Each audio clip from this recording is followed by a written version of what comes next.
और आपके लिए खबर यह है कि मुख्यमंत्री डॉक्टर मोहन यादव आज सिवनी के दौरे पर थे और सीएम डॉक्टर मोहन यादव ने पॉलिटेक्निक कॉलेज मैदान में आयोजित इस कार्यक्रम में लाडली बहना योजना के राज्य स्तरीय कार्यक्रम को संबोधित किया। उन्होंने प्रदेश की 1 करोड़ 26 लाख लाडली बहनों के खातों में 1500 रुपए के हिसाब से 1857 करोड़ रुपए की 30वीं किश्त सिंगल क्लिक के माध्यम से ट्रांसफर की।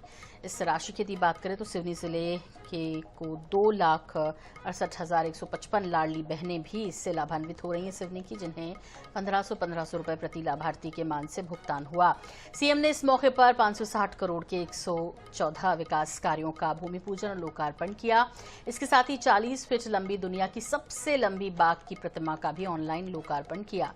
इस मौके पर डॉक्टर मोहन यादव ने कहा कि कांग्रेसी सुन लें कान खोलकर कि हमने कहा था कि भाई दूज से 250 बढ़ाएंगे। कांग्रेसी सुन लो, हर महीने अब 1500 रुपए मिलते रहेंगे। सीएम ने कहा कि जिस वंदे मातरम को बोलते बोलते भगत सिंह ने आजादी पाई, नेहरू जी को ये पसंद नहीं आया। उन्होंने 1936 में इस बात को रखा, पूरे देश ने नकार दिया, फिर भी कांग्रेस ने वंदे मातरम तोड़कर छोटा टुकड़ा रखा।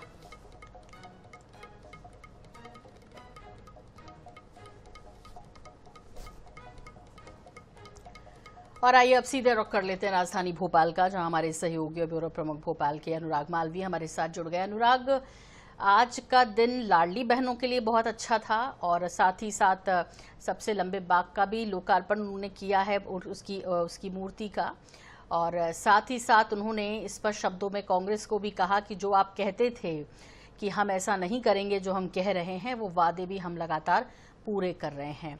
साथ ही साथ सिवनी पर भी अपनी जो है नेमत बरसाई है। विस्तार से आपसे जानना चाहेंगे।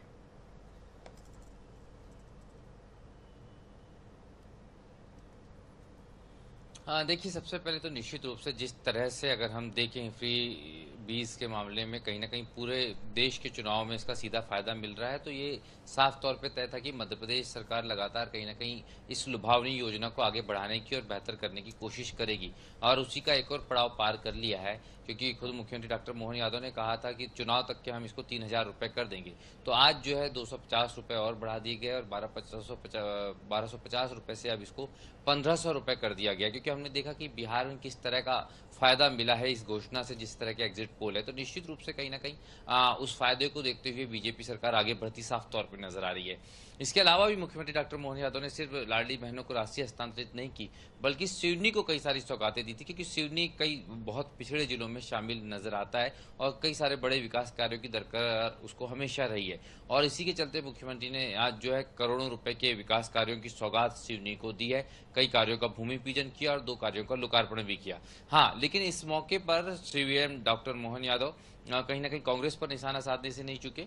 उन्होंने, चूंकि कांग्रेस बार बार ये सवाल उठाती थी, क्योंकि दोनों ही पार्टियों के लिए वोट बैंक की बात होती है लाडली बहना योजना, जो कि कब 3000 रुपए करेंगे, तो 250 रुपए बढ़ा के मुख्यमंत्री ने कह दिया कि हमने 1500 कर दिए हैं और 1500 मिलते रहेंगे। तो निश्चित रूप से कहीं ना कहीं ये बहुत महत्वपूर्ण है। लेकिन अगर हम इस सियासत के बीच में देखें दोनों ही पार्टियों की, निश्चित रूप से कहीं ना कहीं बाकी लोगों को कितना असर पड़ेगा ये देखने वाली बात होगी, क्योंकि राज्य के अगर हम बात करें बही खाते पर इस योजना का सीधा असर पहले से होता आया है। अब राशि और बढ़ेगी और असर होगा। लगातार कर्ज में मध्य प्रदेश है और कर्ज में मध्य प्रदेश होने के साथ साथ कई दूसरी योजनाओं पर असर पड़ रहा है, खासतौर पर किसानों की समर्थन मूल्य पे खरीदी पे। तो इन तमाम चीजों को सरकार कैसे एडजस्ट करेगी, हालांकि सरकार के पास निश्चित रूप से कोई प्लान होगा, पर फिलहाल लाडली बहनों को एक बड़ी सौगात आज मिल गई है। जी बिल्कुल, बहुत बहुत शुक्रिया अनुराग इस तमाम जानकारी के लिए आपका।